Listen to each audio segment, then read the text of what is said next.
Donc là je vais faire une vidéo sur la soumission.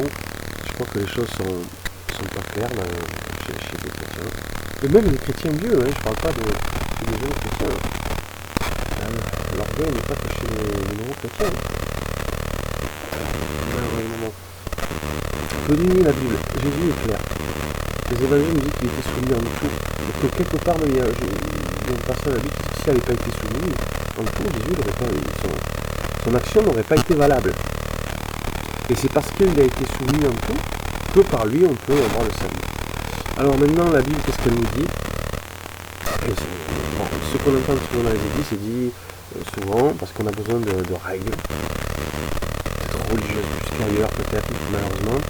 Il dit, femmes, soyez soumises à vos maris, les maris aimez vos femmes comme Christ a aimé l'Église. C'est-à-dire que, je le répète, que normalement, donc le mari doit être accepté qu'on lui crache dessus, qu'on lui mette une couronne d'épines, que sa femme lui mette une crache dessus, que sa femme lui mette une couronne d'épines, le flagelle, et le mettre sur la croix, le clou, et qui pardonne. Donc, contrairement à ce qu'on a dit, c'est pas tout simple. Le fait d'aimer vos femmes comme... Et c'est comme le passage qui dit le corps de la femme appartient au mari, le corps du mari appartient à la femme. Comment on peut faire? Je pense pas qu'il y ait de solution. Sauf de vivre le couple de plus en plus de manière spirituelle. Il n'y a pas de règle. Donc Jésus était soumis en tout, sinon ça n'aurait pas été possible, le salut. Après il dit, la Bible nous explique bien que le mari doit être soumis à Christ, l'épouse à son mari, les enfants à l'épouse. Mais on peut dire aussi que les enfants doivent être soumis à l'épouse, au mari, à Jésus et à Dieu.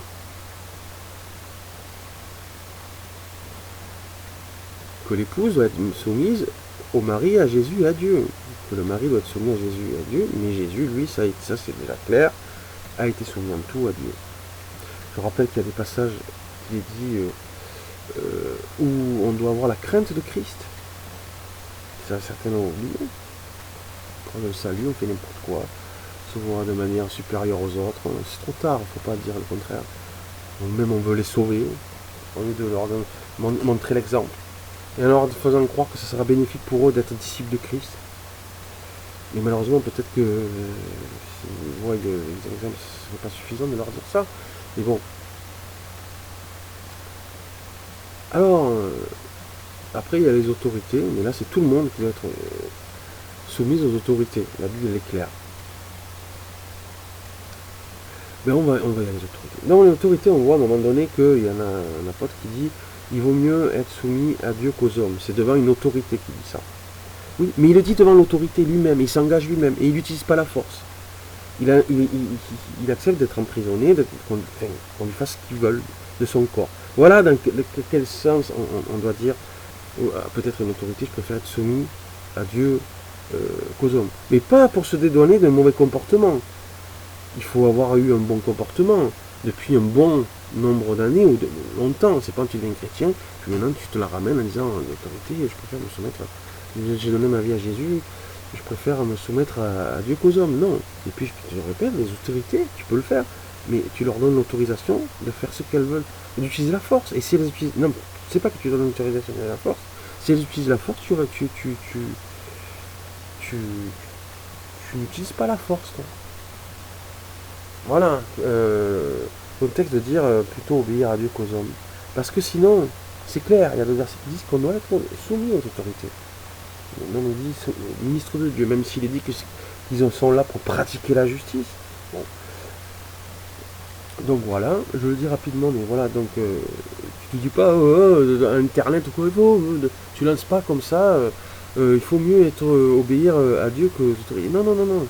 C'est que quand une autorité te pousse à faire le mal, peut-être tu peux lui dire à titre personnel, et sans utiliser la force, en retour, si cette autorité l'utilise sur toi. Voilà, c'est comme ça. Et tu ne le proclames pas dans les prédications, etc. La Bible est claire, qu'il faut être soumis aux autorités, c'est clair. Vraiment, c'est grave, hein, parce que ce que je dis, c'est vrai, c'est clair. Et le contexte où il dit qu'il vaut mieux obéir aux hommes, je me donne même... Ouais, enfin, bon, bref. Si une fois, c'est pas devant les autorités religieuses. Donc, ouais, je crois que c'est en plus devant les autorités religieuses. Que au moins, c'est arrivé une fois. Mais, par contre, quand il dit de se soumettre aux autorités, c'est pas les autorités religieuses, là. Qu'on parle on parle des juges, on parle des gouvernants. Bien sûr, s'ils font le mal et qu'ils veulent nous soumettre à faire le mal, je pense qu'il ne faut pas accepter de pratiquer le mal. Ça, je pense que c'est évident pour tout le monde, même pour les athées, en tout cas pour certains. Ouais, on remarque, je suis pas sûr. D'ailleurs, même que ce soit pour les chrétiens et les athées, je suis pas sûr. Enfin bref. Donc, maintenant, il y a un seul passage qui pourrait nous faire entendre que peut-être le chrétien, c'est sa dignité de ne pas utiliser que la parole, mais aussi la force. C'est quand Jésus dit malheur à celui qui fait du mal à un de ses petits, il vaudrait mieux pour lui, pas que pour lui qu'il s'est mis, non, qu'on lui ait mis une meule de je sais pas quoi, et qu'on le jeta, c'est-à-dire que les autres le jettent dans la mer. Et là, le petit, ça veut dire enfant, ça veut dire les gens de basse classe, c'est-à-dire là, dans le sens plutôt, les gens qui utiliseraient leur force supérieure à d'autres, à des faibles, ou leur force de rang, de position dans la société, pour soumettre injustement les petits, voilà. Donc là, ce passage de la Bible nous dit que peut-être ce qu'il dit, il vous aurait mieux valu que d'autres, et là il ne dit pas forcément des païens, celui qui fait un mal à ses petits, il vaudrait mieux qu'on lui mette une meule au cou, et il aurait mieux valu pour lui, c'est-à-dire c'est trop tard, quelque part, il vient de dire, que ce soit ici, mais surtout en haut, là, au ciel. Celui qui s'amuse à ça, à utiliser ça, son pouvoir d'argent, d'influence, quoi, il aurait mieux valu, ça veut dire, toi, tu es dans la mauvaise posture, toi. Bon, il y a l'histoire de Lazare, donc, de Lazare et de Lamouche, mais bon, là, donc, pour finir pour les autorités, le seul endroit peut-être, pour défendre le faible, que ce soit social, en force, en taille, enfin bon, injustement maltraité de manière complète, quoi. C'est-à-dire depuis plusieurs jours, pas une faute, on parle pas d'une faute, d'une autorité. Moi je dirais, j'ai choisi du moins quelque part de respecter peut-être, ça vous faites le choix, les autorités pas moins que les autres, hein, peut-être même un peu plus, mais je ne le dirai pas plus. Et s'il fallait choisir, bien sûr, parce que si elle est honnête, l'autorité qui se donne, c'est que ça ne veut rien dire l'autorité. Quelqu'un qui se donne aux autres. Peut-être qu'il y a des capacités plus que les autres à se donner aux autres. Cette personne-là, bien sûr, il ne faut pas dire que parce qu'on a le droit de vote, on la respecte moins que les autres. Je crois pas. Bon. Là, j'en ai fini pour les autorités. Donc, quand on veut dire plutôt qu'à Dieu qu'aux autorités, qu'on accepte les conséquences, tu n'utilises pas la force pour ton cas personnel. Sinon, tout le monde doit obéir. Quelque part, Jésus ne s'est pas défendu, il a obéi aux autorités, quelque part. Et tout le monde. Donc, et donc, deuxième cas, peut-être que dans les cas des faibles, là, la Bible, moi j'ai dit, est-ce qu'elle nous dit d'intervenir ou de ne pas intervenir? Moi je dirais qu'elle nous dit plutôt d'intervenir en tant que chrétien. Même par la force. Mais il ne faut pas aimer ça, pas aimer la force. La Bible elle est claire là-dessus. D'imposer les choses par la force. Mais c'est que dans ce cas-là. Et ne vous faites pas dire que les faibles ont le droit d'utiliser la force. C'est-à-dire parce qu'ils sont plus nombreux que des forts. Là c'est pareil, ils sont plus des faibles. C'est eux les forts. Hein. Voilà, je ne donne pas l'autorisation aux gens qui sont des petits socialement, économiquement, ou en taille, ou en force, ou en quoi, de se mettre ensemble pour, en étant beaucoup plus nombreux que certains, et en imposant leur vue. Là, c'est eux la force, là, maintenant. Donc, il ne faut pas... voilà. Donc, ça pour l'autorité, c'est fait. Donc maintenant, corrélation. Est-ce que si... Bon, Jésus a obéi à Dieu, en tout, et aux autorités, quelque part, il a dit ce qu'il pensait. Mais ça, c'est autre chose, c'est une question. Est-ce qu'il disait obéir aux autorités quand on dit ce qu'on pense? Ça, je crois pas. Et c'est ça la force aussi. Christianisme. Donc, maintenant, on va faire un petit raisonnement. Jésus a obéi en tout à Dieu. Si le mari n'obéit pas à Jésus, et donc à Dieu, est-ce que l'épouse doit lui obéir? Et je vous laisse répondre. Une question. Quelqu'un qui vous dit oui, ben, je dis qu'il va un peu fort. Que l'épouse doit obéir au mari, même si ils obéissent à Jésus et à Dieu, et aux autorités, vous dites que l'épouse doit quand même obéir. Moi, je vois pas ça comme ça. J'ai pas envie de donner la réponse. Mais en tout cas, si tu dis ça, je dis, ben, je crois pas, non. Que tu peux affirmer ça. Si l'épouse désobéit au mari, à Jésus, à Dieu, aux autorités, est-ce que les enfants doivent obéir? Si tu me dis oui, ils doivent obéir, je crois pas, non. Dans tout ça, peut-être que les autorités, puisque les autorités ont affaire à tous, sauf à Dieu, bien sûr. Enfin, ça sera la question. Ben, est-ce qu'elles ne peuvent pas jouer le relais à ce moment-là? C'est quelque part, elles, la 10 ministres de justice, qui peuvent être le relais. Quand il y en a qui... Et c'est quoi obéir à Christ? C'est obéir à ses valeurs, à l'esprit. Il ne nous donne pas des ordres. Obéir à Christ, c'est quoi? C'est de se comporter comme Christ. Il ne nous dit pas ce qu'on a à faire. Il dit dans la Bible qu'il nous a préparé des plans d'avance qu'on doit pratiquer, oui. Mais c'est pas, on n'est pas des robots. Donc c'est pas obéir, c'est ne pas plutôt désobéir. Un chrétien, qu'est-ce qu'il doit faire? Il doit être sur le chemin, et progresser, et avoir les valeurs de Christ. Il ne reçoit pas des ordres directement, continuellement. Bon. Donc, est-ce que si quelqu'un ne veut plus être disciple, si le mari ne veut plus être disciple de Christ, la femme doit obéir? Je ne donne pas de réponse. Mais si on me dit, oui, la femme doit quand même obéir, je dis non. Là. Les enfants, pareil, l'épouse ne veut plus être disciple de Christ. Et pourtant, c'est une chrétienne, etc. Elle a imposé ça à ses enfants, etc. Elle ne veut plus être disciple de Christ. Est-ce que les enfants doivent obéir? Là, si tu me dis si tu me dis oui, mais moi je te dirais non. Et les autorités, les autorités c'est la même chose. Tant qu'elles ne pratiquent pas le mal, et tous doivent obéir aux autorités. Moi, je conseille bien sûr à obéir aux autorités, obéir à Dieu. Et lequel Dieu? Des musulmans, des juifs ou des différentes dénominations chrétiennes. Donc vous voyez bien que là, ça ne nous regarde pas. Comment ils obéissent? C'est en pratiquant nos rites à nous, de notre église dénominative, en prouvant un autre dénominatif, quoi que ce soit. Non, je ne crois pas qu'il ne faut pas rentrer là-dedans. On ne le sait pas d'ailleurs, si certains ont la crainte de Dieu ou de mal faire, enfin, la crainte de Dieu et de mal faire, etc. Voilà, on n'est pas dans leur tête. Est-ce que c'est à nous de... Je crois pas, non. Donc voilà. Sur le sujet,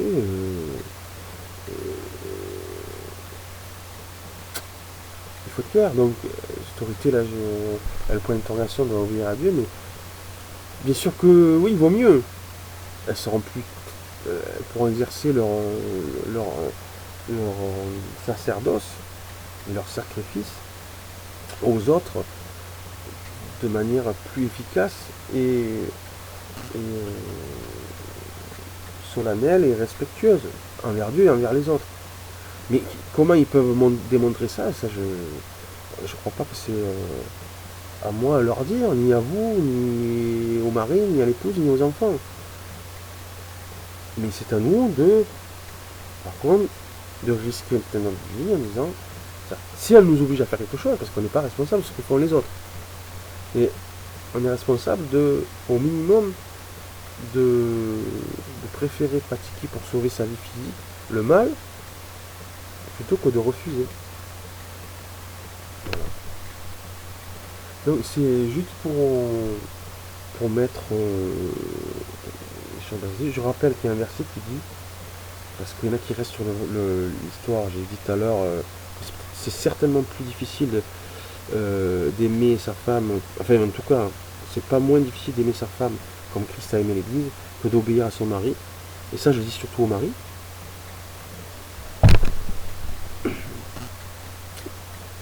Ils doivent le faire, bien sûr. Pendant longtemps, on a entendu dire que l'épouse doit obéir à son mari. Mais eux, ils doivent faire ça. Et je rappelle aussi aux femmes, enfin aux hommes, qu'on rappelle souvent dans l'Église le verset qui dit Marie aimait vos femmes et femmes, soumettez-vous à vos maris. Ça, c'est le second verset qui dit ça, mais il y a aussi un verset qui dit femmes, aimez vos maris et vos enfants. Donc, il faudrait aussi le prendre en compte dans certaines églises. Parce que sinon, ça met dans des structures, dans des lois, enfin, qui ne sont pas, en fait. Et en fait, un enfant, je pense qu'il...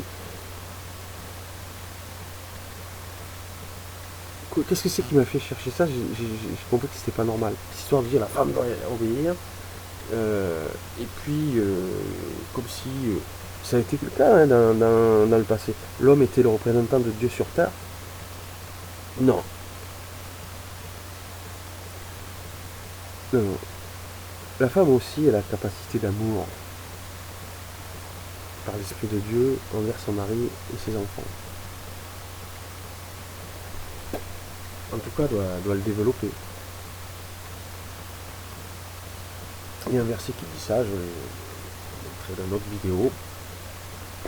Donc voilà, il faut que ça soit ça. Définitivement, c'est une violence entre un qui doit respecter et l'autre aimer.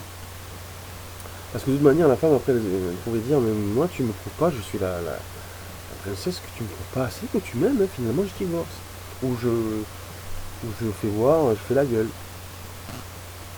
Ou j'ai pas envie de, tu vois, le soir. Non, non, c'est elle aussi, elle a la capacité d'aimer. Surtout aujourd'hui, je dirais. Non, non, non, et il faut qu'elle aime les autres. Ça peut être un échappatoire aussi, certaines femmes, de ne pas se sanctifier, de ne pas progresser dans la connaissance de Christ. C'est parce que je les aime que je dis ça. De rester une petite femme soumise, là, et d'être que soumise. C'est horrible. Je parle même pas dans l'horrible de fait d'être soumis. Je vois la relation. Pas le fait d'être soumis, mais je peux être soumis à la relation. Parce que c'est la relation. J'allais dire, c'est ignoble, horrible, ça me donne envie de. Je ne parle même pas des femmes qui se faisaient frapper par leur mari. Et les pasteurs disaient rien, qui disaient c'est très bien. Enfin, oui. Ils disaient c'est en train de montrer Christ à ton mari, comme si les hommes étaient plus des sauvages que les femmes. Et que les femmes étaient là pour les calmer. Absolument. C'est ambigu, puisqu'il y a d'autres versets qui disent le contraire. En fait, c'est n'importe quoi. C'est compliquer les choses, c'est de l'hypocrisie, c'est n'importe quoi. Donc je dis, il y a un verset qui dit que l'épouse aimait vos maris et vos enfants. Donc voilà, c'est spirituel. Je pense qu'on est déjà dans l'erreur quand on essaye de trouver des réponses, ou qu'on est pernicieux. Qui c'est qui doit obéir, à qui même dans ces situations, oui, il doit quand même obéir, c'est qu'on est pernicieux. Je dirais que quelque part, les gens qui se posent pas de questions, et certainement pas qui restent sur le fait que la femme doit respecter son mari, et le mari aimer son épouse, un peu condescendant, en prenant en compte le verset qui dit que la femme doit aussi aimer son mari et ses enfants, et se sanctifier comme son mari. Il n'y a pas de différence devant le tribunal de Christ entre hommes et femmes, je vous le signale. Et voilà, après chacun a son rôle certainement. Mais l'essentiel, c'est pas ce rôle que peuvent avoir, le rôle particulier que peut avoir le mari ou la femme. C'est l'amour. Ben oui. C'est ce qui restera à la fin, hein, avec la foi et l'espérance. Bon, mais en tout cas, l'essentiel, c'est l'amour, c'est clair. Donc voilà, aller dans les églises et rentrer de manière dogmatique, peut-être toute sa vie, toute leur vie, certains, avec des hommes comme ça, respect pour les uns, c'est drôle quand même. Et ça, dans toute une vie spirituelle, intellectuelle, c'est quand même bizarre. C'est énorme.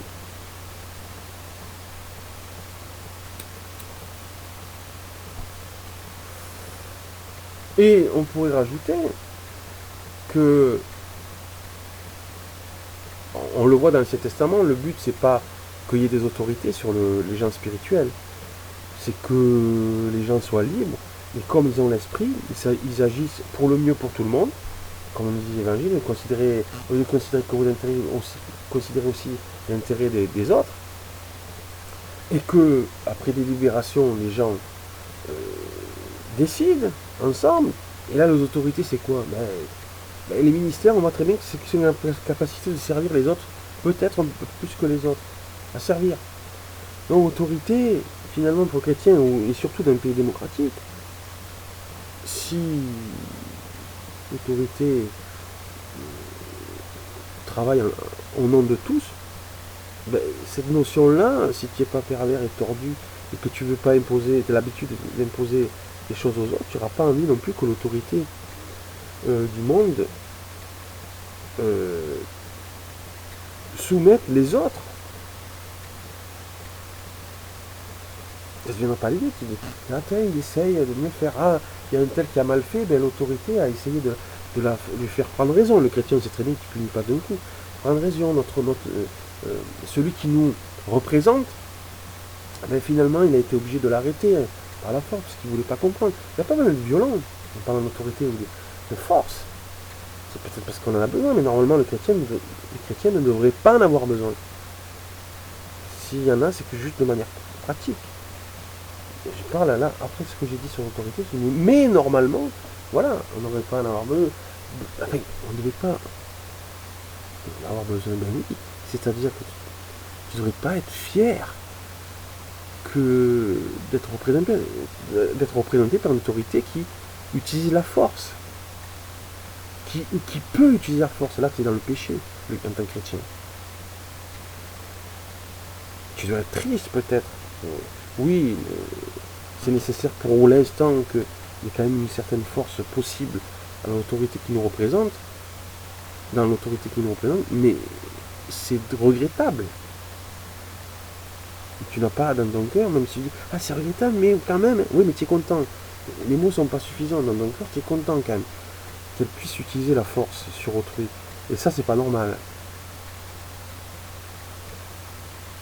C'est vil, c'est bas, c'est... Voilà. Et c'est pas biblique en fait. Il faut étudier la Bible. Dans l'Ancien et le Nouveau Testament, c'est pas biblique. Mais on doit respecter les autorités. Et si les hommes, même qui sont dans la famille, normalement, qui doivent s'occuper des autres plus que les autres, donc qu'on doit écouter, peut-être plus que les autres, mais ne respectent pas les autorités, c'est-à-dire le mari, est-ce que les épouses et les enfants doivent respecter? Mais, que ce soit les autorités ou Dieu, si celui qui est au-dessus ne respecte pas ni les autorités ni Dieu, ni l'autorité ni Dieu, est-ce que si on entend oui, les autres doivent obéir quand même, mais moi ma réponse est non. C'est un blasphème. Ah oui, c'est compliqué, mais tu te débrouilles.